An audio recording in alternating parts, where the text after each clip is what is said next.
അസ്സലാമു അലൈക്കും വറഹ്മത്തുള്ളാഹി.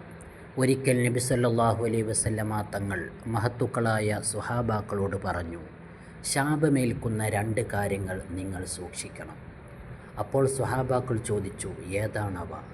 നബി സല്ലല്ലാഹു അലൈഹി വസല്ലമ തങ്ങൾ പറഞ്ഞു, ജനങ്ങളുടെ വഴിയിലും തണലുകളിലും വിസർജനം ചെയ്യൽ. ഒരു മനുഷ്യനെ സംബന്ധിച്ചിടത്തോളം, പ്രത്യേകിച്ചും ഒരു മുസൽമാനെ സംബന്ധിച്ചിടത്തോളം, അവൻ്റെ ജീവിതത്തിൽ ഒരിക്കലും ഉണ്ടാവാൻ പാടില്ലാത്ത വളരെ മോശമായൊരു കാര്യമാണ് ജനങ്ങൾ നടക്കുന്ന വഴിയിലും അതുപോലെ തന്നെ ജനങ്ങൾ വിശ്രമിക്കുന്ന തണലുകൾ, ബസ് സ്റ്റോപ്പുകൾ തുടങ്ങിയ സ്ഥലങ്ങളിൽ വിസർജനം ചെയ്യുക എന്നുള്ളത്.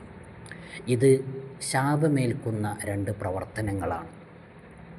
അള്ളാഹുവിൻ്റെയും റസൂലിൻ്റെയും ശാപം ഏറ്റുകഴിഞ്ഞാൽ പിന്നെ ദുന്യാവിൽ ജീവിച്ചിട്ട് എന്ത് കാര്യമാണ്? ആഖിറത്തിൽ പരാജയം ഉറപ്പാണ് എന്ന് മനസ്സിലാക്കേണ്ടതുണ്ട്.